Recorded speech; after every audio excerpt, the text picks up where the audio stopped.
우리가 평화로울 때는 어떤 때인가? 여러분을 누군가가 힘으로 눌렀을 때, 경제적 힘으로, 돈의 힘으로 상대를 압도하려고 할 때 여러분들이 과연 평화로울 수 있을까? 우리가 평화롭다라는 것은 우리가 존중을 받을 때, 우리가 서로 존중과 존경을 나눌 때, 그때 평화로울 수 있는 거고,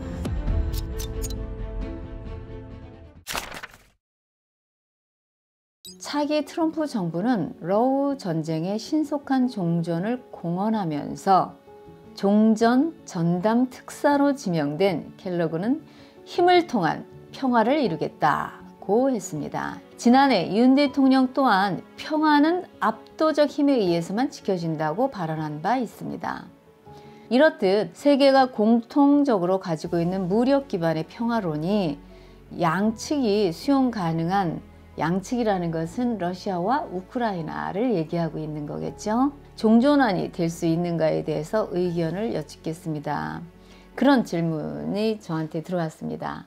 러우 전쟁이 종전이 안 되면은 뻥쟁이가 되겠네요. 우리 트럼프 정부가 무력을 기반으로 평화를 이루겠다. 평화라는 단어인데 무력을 기반으로, 무력으로 평화. 지금까지 인류가 평화라는 단어를 알고는 있는가? 여기서 우리가 평화라는 단어를 다시 생각을 해봐야 됩니다. 무력으로 제압해서 우리가 평화가 된 것 같이 전쟁을 안 하고 있는 상태, 이거를 평화라고 얘기를 하는 것 같습니다. 근데 그건 평화가 아니고 상대를 무력으로, 힘으로 눌러서 일시방편으로, 일시적으로 상대를 강제적으로 힘이 있는 국가가 내 뜻대로 하겠다. 그거를 지금 평화라고 얘기를 하는 건데, 그게 평화롭습니까? 무력으로 누르는 사람한테는 평화라는 단어가 어울릴 수 있지만 눌림을 당하는 상대방한테는 그게 평화로움이 될 수 있을까? 과연 말이 서로 어울리지 않는 단어가 이렇게 지금 조합을 해놓은 겁니다. 이렇게. 그러니까 억지죠. 평화라는 단어의 본질 자체가 자발적으로 우리가 원해서 어떠한 환경을 받아들일 때, 그럴 때 평화가 지속이 되는 거지. 느낌으로 평화로울 때 굉장히 편안하잖아요. 상대가 힘이 있어서 우리가 억지로 끌려나갈 때 그 평화롭습니까? 우리가 교육이라는 단어를 모른다 그랬잖아요. 평화라는 단어도 아직은 모릅니다. 왜냐하면 평화를 우리가 경험해 본 적이 없다라는 얘기죠. 그리고 사랑이라는 단어도 모르듯이. 그래서 힘을 통한 평화를 이루겠다, 이런 단어가 있는데, 힘을 통한 평화가 아니고 힘을 통해서 지배를 하겠다, 그렇게 하면 말이 정확하게 맞습니다. 힘으로 지배하겠다, 그렇게 의미를 정확하게 우리가 구사할 줄을, 이제는 우리가 지식인이라면 이렇게 말을 정확하게 교정을 해야 될 시점이 됐어요. 그러니까 이 얘기는 뭐냐면, 트럼프 정부는 힘으로 지배를 하겠다라는 얘기를 하는 겁니다. 현학적인 표현으로 또 우리가 좋은 표현을 갖다 막 이렇게 차용을 해서 쓰는데, 그렇다 해도 그게 소용이 없어요. 이제 우리가 지식인은 정확한 의미를 이제는 하나씩 분석을 하고 연구를 해야 될 때가 됐으니까, 또 지난해 윤 대통령 또한 평화는 압도적 힘에 의해서만 압도적 힘을 가졌으면 평화가 있는 게 아니고, 내가 상대방을 힘으로 누르겠다, 내가 너를 강하게 압박해서 내 뜻대로, 나를 위주로 모든 거를 이끌고 가겠다, 이런 의미가 정확하게 나오는 거잖아요. 우리 윤 대통령 너무 몰라. 지식인은 지식인인데 참 지식인은 아니야. 그러니까 참 지식인이 되려면 이제 좀 말의 의미를 정확하게 우리가 알면서, 우리가 우리의 무지와 욕망을 인정할 줄을 알아야지 돼요. 우리가 잘못하고 살았던 부분들을 생각을 할 줄 알아야지 그게 참 지식인인데, 저는 지식인을 상대로 지금 글을 쓰고 대화를 하는 거지, 아직 지식인이 안 된 사람들은 지금까지 인류를 이렇게 성장을 시키는데 많은 노동력을 제공을 했고 어떤 희생을 했기 때문에, 그분들은 이 단어 하나하나의 의미를 이해하고 또 연구하고 분석할 수 있는 능력이 아직 없어요. 그런 분들한테 제가 이런 얘기를 하는 것이 아닙니다. 그렇지만 지금까지 많은 책을 보고 많은 공부를 했던 지식인들은 지금의 환경과 국제 정세에 대해서 가장 많은 책임을 가지고 있고 또 생각을 하지 않으면 안 되는 상황에 놓여 있기 때문에 지금 제가 그 지식인들을 상대로 얘기를 하는 거고, 우리가 지식인 중에서는 참 지식인도 있고 그냥 일반 지식인이 있습니다. 우리가 일반 지식인은 우리 윤 대통령처럼 일반적인 상식에 기반해서 얘기를 합니다. 벌써 이 짧은 문장 속에서도 평화는 압도적 힘에 의해서만 지켜진다는 말이 굉장히 상식적으로 굳어진 말이고 많은 사람들이 사용을 하는 말이에요. 일반적인 사람들이. 그런데 우리가 이제는 우리 자신이 지금까지 배웠던 모든 지식과 양심을 총동원해서 우리가 과연 이 말의 의미를 정확하게 알고 있는가? 평화라는 단어를 알고 있는가? 우리가 평화로울 때는 어떤 때인가? 여러분을 누군가가 힘으로 눌렀을 때, 경제적 힘으로, 지식인들이 뭐 돈이 많지 않습니다. 상대를 흔들었을 때, 상대를 조롱하거나 돈의 힘으로 상대를 압도하려고 할 때 여러분들이 과연 평화로울 수 있을까? 또 상대를 무기를 가지고, 법조인들이 흔히 얘기하는 위험한 물건, 무기든 자동차든 흉기든 간에, 무기는 다른 말로 말하면 흉기가 될 수 있죠. 흉기지, 솔직히 얘기하면. 흉기 중에서 가장 정교하고 아주 비싼 거잖아요. K방산 중에서 아주 성능이 우수한 살상 무기는 다시 재해석을 하면은 사람을 한꺼번에 많이 죽여버릴 수 있다. 깔끔하게. 그거를 우리는 성능이 좋고 아주 탁월한 살상 무기라고 얘기를 하는 겁니다. 그쵸? 그러니까 우리가 지금까지 얘기했었던 그런 부분들을 다시 생각을 해야만 되는데, 무력을 통해서 상대방이 나를 눌렀을 때 우리가 과연 평화로운가? 지식인 분들은 어떻게 생각하십니까? 여러분들이 힘으로 눌림을 당했을 때 여러분들은 평화롭습니까? 평화라는 단어는 존재하지 않아요. 평화는 그런 데 사용하는 것이 아닙니다.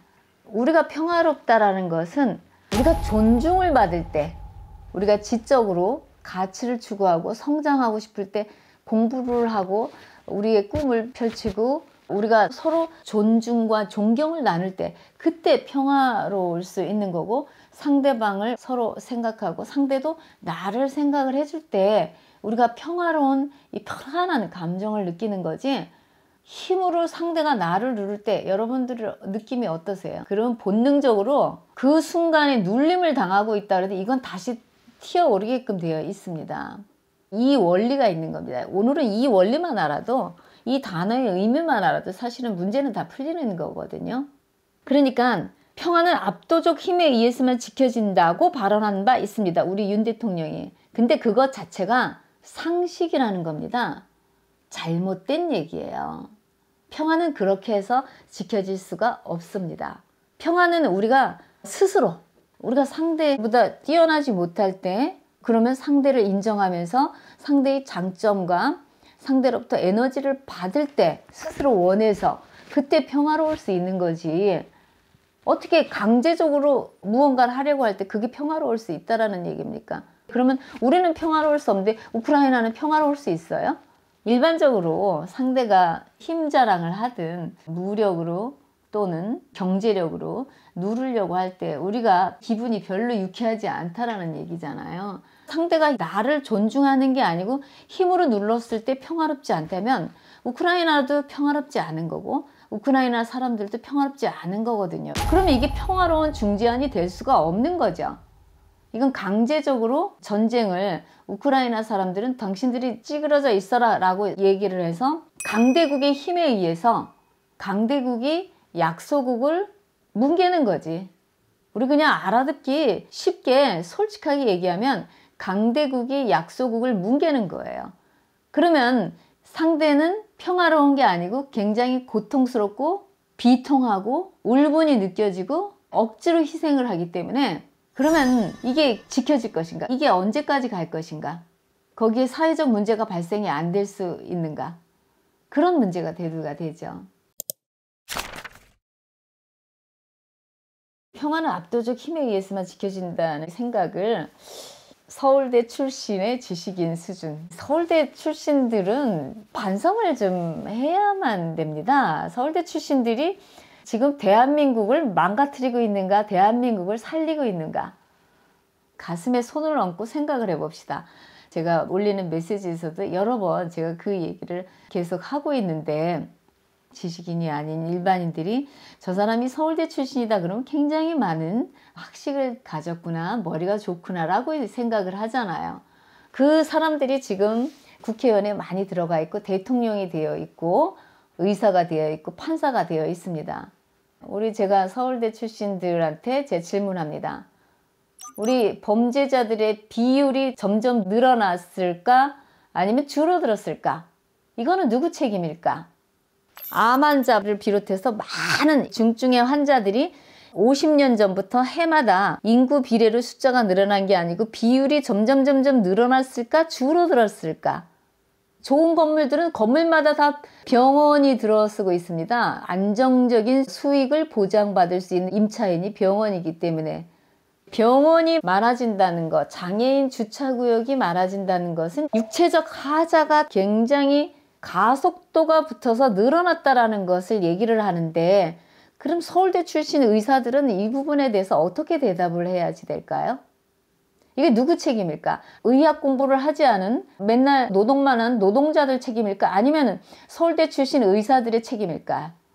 이게 우리가 좀 생각을 해봐야 돼. 이게 누구 책임일까요? 대통령이 서울대 법학과 출신이라고 서류를 떼보면 나와 있죠. 확실한 거죠. 그러니까 서울대 출신의 현재 주소가 그 정도라는 얘기죠. 그게 지금 우리 서울대를 대표하는 지성인이라는 사람들의 현 주소입니다.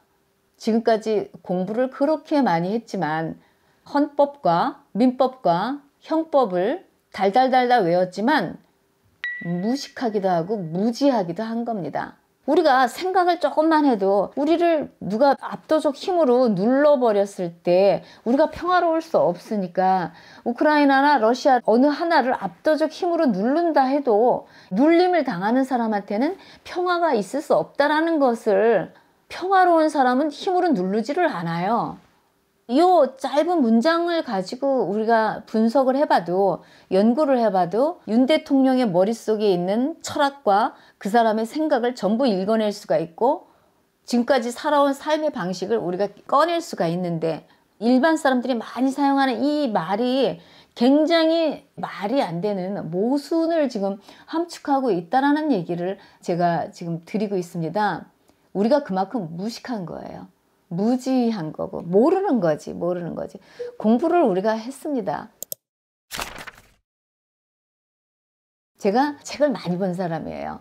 그래서 책을 볼 때마다 참 뭔가를 알아가는 기쁨을 저도 다 경험을 많이 했는데, 제가 마지막 순간에 2012년도에 이런 생각을 했습니다.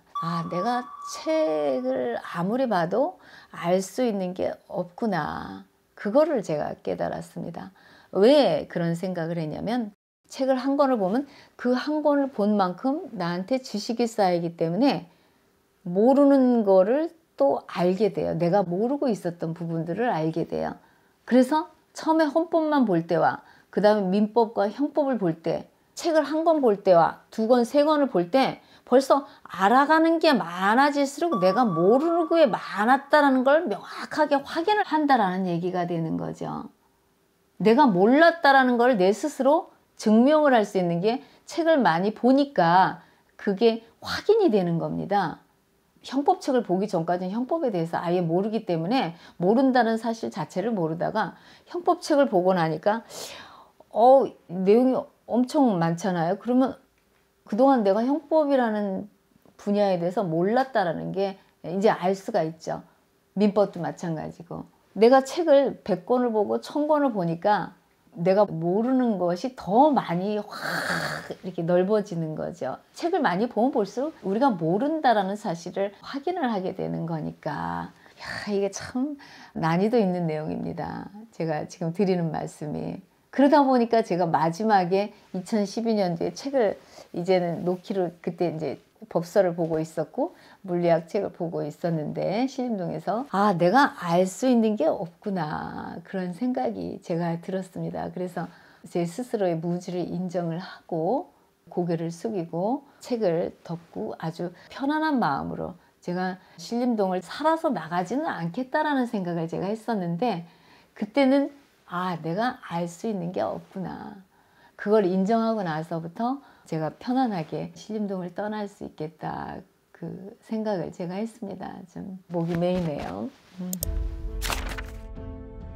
그러니까 세계가 공통적으로 가지고 있는 무력 기반의 평화론, 세계의 모든 정치 지식인들이 무력 기반의 평화론을 생각을 합니다. 그런데 무력을 기반으로 하는 건 평화가 아니고 무력으로 상대를 제압하겠다, 지배하겠다. 무력에 기반한 지배. 그렇게 얘기를 해야지 이게 말이 되는 거죠. 무력 기반의 지배론. 상대를 누르는 거니까. 그러면 우크라이나가 이제 약하니까 무력을 기반으로 해서 그러니까 강자. 러시아가 우크라이나보다는 지금 강하니까 러시아도 뭐 에너지가 많이 소진이 돼서 지금은 다른 나라에서 공격을 한다 그러면 저 핵무기 쓸 수밖에 없는 거죠. 힘이 지금 분산이 되어 있어서. 그러니까 러시아라든가 미국이라든가 그런 강한 나라들이 강제 조정을 해서 그래서 종전을 시키겠다. 그거잖아요. 미국과 러시아가 서로 물밑에서 접촉을 해서 우크라이나 땅을 어느 정도 선에서 잘라서 도네츠크 지역을 기존의 러시아 사람들이 원했던 지역을 지금 점령한 지역을 러시아에 주고 크림반도 깔끔하게 원래 주고 기존에 러시아가 점령했었으니까 그 땅을 주고 그냥 여기서 우크라이나 땅을 양보하고 여기서 전쟁을 스톱시키겠다. 그러면 그게 이제 종전 아니고 그게 중재안이 되는 거예요. 트럼프의 중재안은 그거예요. 그 누구든지 다 가능하고 누구든지 생각 못한 거 아니잖아요.